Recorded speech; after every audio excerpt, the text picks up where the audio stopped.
নকল প্রমাণ নিয়ে এসে রাজনন্দিনী এবার আর্য স্যারকে ফাঁসাতে চাইছে। তাহলে কি এবার সত্যি সত্যি শাস্তি পাবে আর্য স্যার? আর্য স্যার কি সত্যিই কোনো ভুল করেছে? পুরোটা জানতে ভিডিওটিতে লাইক দিয়ে চ্যানেলটা সাবস্ক্রাইব করে দেখতে থাকুন।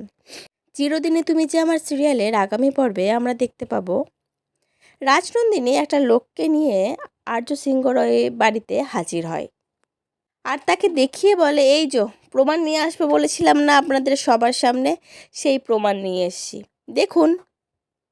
উনি সমস্ত কিছু প্রমাণ করে দেবেন। উনি প্রমাণ করে দেবেন যে সেই সময় আর্য সেখানেই ছিল। আর রাজনন্দিনীর কথা শুনে আর্যর মা মানে রাজলক্ষ্মী দেবী তো পুরো চমকে ওঠে। তখন রাজনন্দিনী একটু আর্য স্যারের উপরেই ক্ষিপ্তই হয়, মানে রেগে যায় আর কি।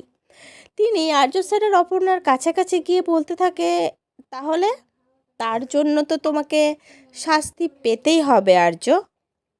আর আর্য অসহায় মুখ করে তাকিয়ে থাকে সবার দিকে, মাথাটা নিচু করে থাকে।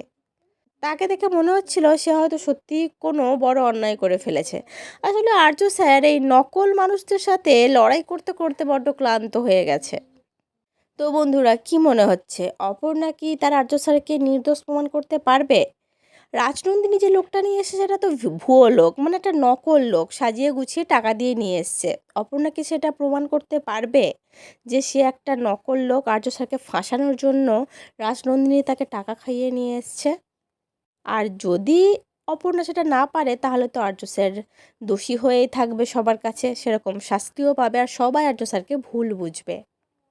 তবে আমরা চাই যে লোকটাকে রাজনন্দিনী ধরে নিয়ে এসছে তার প্রমাণ খুব তাড়াতাড়ি বেরোক, সে যে নকল সেটা অপর্ণা প্রমাণ করে দিক। তাই তো বন্ধুরা, আজকের পর্বটা কেমন লাগলো অবশ্যই কমেন্ট করে জানিও। পরবর্তী আপডেট নিয়ে তাড়াতাড়ি আসছি, সঙ্গে থেকো, সাথে থেকো, চ্যানেলটা সাবস্ক্রাইব করে দিও। ধন্যবাদ।